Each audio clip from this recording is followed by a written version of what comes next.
meza ya Bwana, na ninawaza sawa vile mhubiri wetu anasema, kila mtu ambaye amejiandaa kushiriki meza ya Bwana atakuwa amesamehe, atakuwa ametengeneza. Tuseme hii Kiswahili. Sababu gani? Sababu usipojihoji, neno la Mungu linasema utakuwa umekula hukumu ya nafsi yako mwenyewe. Lakini ninawaza hakutakuwa. Yesu atusaidie kusikuwe mtu wa kukula hukumu ya nafsi yake. Tunakuwa na mambo matatu tu ambayo tunataka kukumbusha kabla tuende kuanza kipindi hiki kikubwa. Wakati Yesu anataka kumaliza safari yake ya duniani, wakati Yesu anataka kukomesha kazi ambayo ilimleta duniani ya kukomboa mtu katika dhambi, kufungua watu katika vifungo vya shetani, Yesu alifanya kitu, na hiki kitu ambacho Yesu alifanya ndio kitu yenye tutafanya kumbukumbu, tutafanya memorial. Na hiki kitu Yesu alikifanya katika hali ya kutaka kuonyesha wanadamu upendo wa Mungu. Na wakati Yesu aliona Pasaka ya Wayahudi ile ya zamani inakaribia, na Yesu alitaka aweke, niseme, mkato kati ya ile Pasaka ambayo ilikuwa inafanyika karibuni 4000 avant na kipindi ambacho kilikuwa kimeanza. Unajua kwamba kusudi wanadamu wasamehewe dhambi katika muktadha wa Israeli, ilibidi kila mtu alete mnyama achinjwe, damu yake imwagwe kusudi ule mtu asamehewe dhambi. Lakini ile damu ya nyama na damu ya ng'ombe na damu ya njiwa, Waebrania sura 7, 8 na 9 zinaonyesha kwamba zile damu haziwezi kutosha mtu ako makosa, na kwa sababu ilikuwa kitu ya rudia, ilikuwa kana kwamba iko inarudisha kumbukumbu ya dhambi, na ilibidi sasa kukuje damu yenye nguvu sana, ambayo ni kwa toleo moja tu na dhambi zinaondoka. Amina. Na hiki ndio Yesu alikuwa ametufanyia. Na somo letu ambalo tumejifunza linasema hivi: basi Yesu akawaambia, amini amini nawaambieni, msipoula mwili wake mwana wa Adamu na kunywa damu yake, hamuna uzima ndani yenu. Aulaye mwili wangu na kuinywa damu yangu anao uzima wa milele, nami nitamfufua siku ya mwisho. Kwa maana mwili wangu ni chakula cha kweli na damu yangu ni kinywaji cha kweli. Aulaye mwili wangu na kuinywa damu yangu ukaa ndani yangu, nami ukaa ndani yake. Kama vile Baba aliye hai alivyonituma mimi, nami ni hai kwa Baba, kadhalika naye mwenye kunila atakuwa hai kwa mimi. Neno la Bwana. Jambo ambalo tunaenda kulifanya si kwamba hiki ambacho tutakifanya ni mwili na damu ya Yesu halisi. Hizi ni nembo, ni alama ambazo Yesu alituachia, na hii inaleta utata katika wale watu ambao wanasikia mafundisho ya pembeni. Hizi ni alama, hizi ni symbol ambazo Yesu aliacha na ambazo alisema tutafanya vile sawa kumbukumbu mpaka atakaporudia. Conseil à l'Église chapitre 53 inasema hivi: la signification des symboles de la maison du Seigneur est simple et facile à comprendre, et les vérités qu'ils expriment ont pour nous un sens profond. Ni kusema hizi alama za nyumba ya Mungu zinakuwa teketeke kwa kusikia. Mtu mwenyewe amekwisha kuamini Yesu, mtu mwenyewe anaamini ya kwamba kwa kupigwa kwa Yesu tumepona, kwa damu yake tunasafishwa. Kwa kusikia hizi alama kuko rahisi kwa ule mtu, na hizi alama zinakuwa na ukweli ndani yake. Ndani yake mnakuwa verite ambayo ina maana ya kindani, zina maana ya kindani ambazo lazima kuziamini na lazima kuzikubali. Mambo matatu ambayo Yesu alifanya.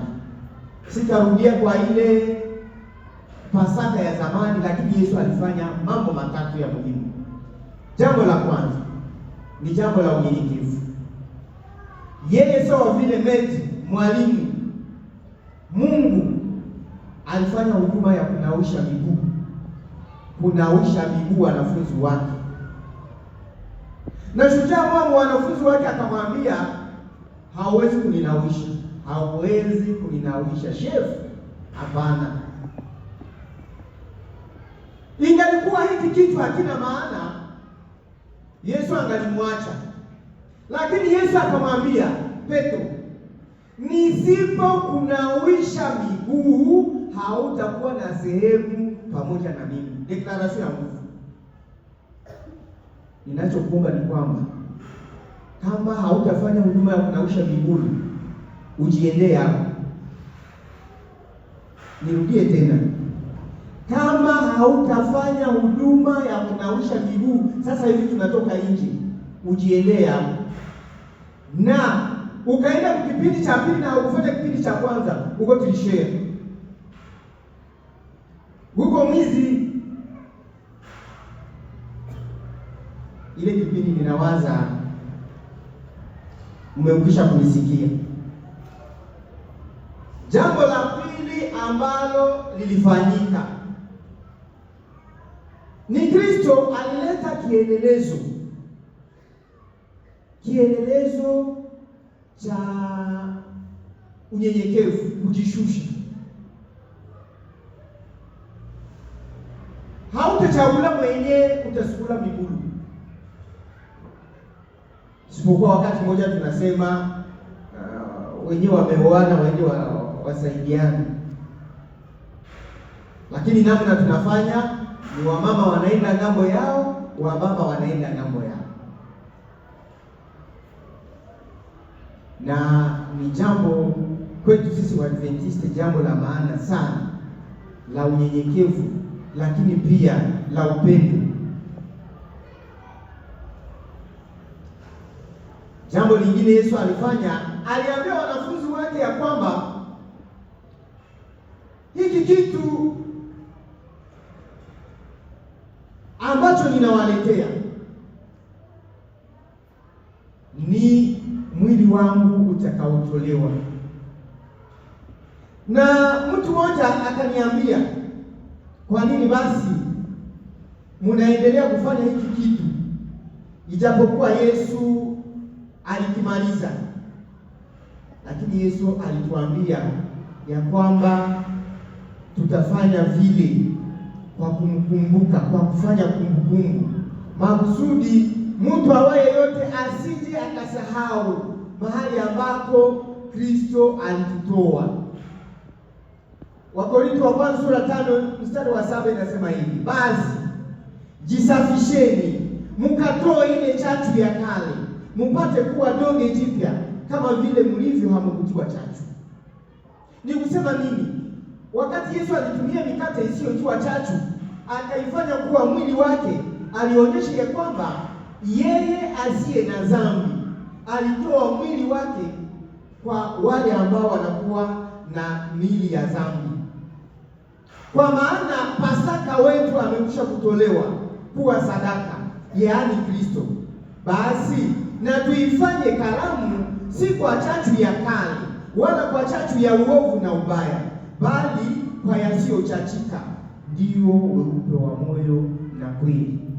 Ni kusema wakati unakuja kwa karamu hii, hakikisha ya kwamba hamna chachu ndani yako, ubaya na dhambi haziko ndani yako. Kristo alianzisha huduma hii ili ipate kuzungumza na akili zetu daima juu ya upendo wa Mungu. Wakati tunafanya hiki, tunataka kuwe kitu ambacho kitazungumza na dhamiri zako, na ndiyo maana Kristo alifanya hii huduma kusudi ipate kuzungumza na akili zetu daima. Haiwezekani kuwa na umoja kati ya roho zetu na Mungu isipokuwa kupitia kwa Kristo. Wala hakuna kitu kingine kinachofanya upendo wake uwe na manufaa kwetu isipokuwa kifo cha Kristo, na damu yake inatuosha. Dhamiri zetu zinahitaji kuamshwa na kuhimizwa kushikilia siri ya utauwa. Siri ya utauwa, Francis anasema mystère de la piété. Ni kusema siri ya namna mtu akaamini anaoshwa na damu ya Yesu Kristo na anapata nguvu za kushinda kile ambacho kilikuwa kinamfunga kama vile dhambi. Kutambua zaidi kuliko tunavyotambua mateso ya kulipia ya Kristo. Wandugu wapenzi, basi watu wote, je, watu wote wanaalikwa kwa hii karamu? Ndiyo. Isipokuwa ni kweli kwamba dhambi ya dhahiri humzuia mtu asishiriki katika meza ya Bwana. Dhambi ya dhahiri, dhambi ya wazi, inamzuia mtu asihudhurie katika meza ya Bwana. Lakini zaidi ya hayo, hakuna awezaye kuhukumu.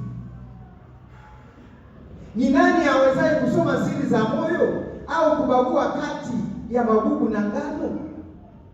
Ni kusema kwamba wakati unaikala na mtu katika meza ya Bwana, usianze angalia ule mtu, na kama uko jambo yenyewe na mtu wako haiko nje utamhukumu, isipokuwa ule mtu ametengwa hadharani. Dhambi ya dhahiri ni ile dhambi kusema jumuiya au kanisa imeiona, imeitambua, wamekuonya na wameona kwamba ni dhambi hatarishi na wamekuweka kando.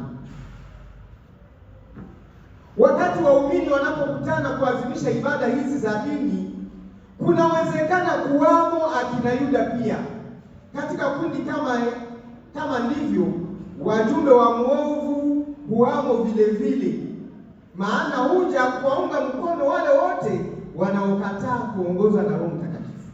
Ni kusema nini? Usizanie ya kwamba humu hamuna wajumbe wa shetani. Mungu wajumbe wa shetani kiroho, mapepo na majini ziko ndani, na zile ndio zinakuja waunga ule mtu ambaye amegangania dhambi na anataka kushiriki meza ya Bwana na ako na dhambi za rohoni. Lakini huduma ya meza ya Bwana haikukusudiwa kuwa wakati ya huzuni. Haiko wakati ya huzuni. Kadiri wanafunzi wa Yesu wanavyokusanyika mezani pa Bwana, hawapaswi kuomboleza kwa ajili ya upungufu wao. Kama utajitambua uko na upungufu, ulete kwa Yesu. Huu ndio muda na huu ndio wakati. Hawapaswi kutafakari tofauti zao na wenzao. Nimeshakisema, kama haukuwahi kutengeneza na mtu na sasa hivi unampiga macho humu ndani, utajisumbua maisha yako wewe mwenyewe. Muda huko umsamehe kama vile mwalimu wa kwanza ametuambia, na kisha ushiriki meza ya Bwana. Wandugu wapenzi, tunapopokea mkate na divai inavyofananishwa na mwili wa Kristo uliovunjika na damu iliyomwagwa kwa mawazo, tunashuhudia mashindano ambayo kwayo upatanisho wetu na Mungu ulipatikana.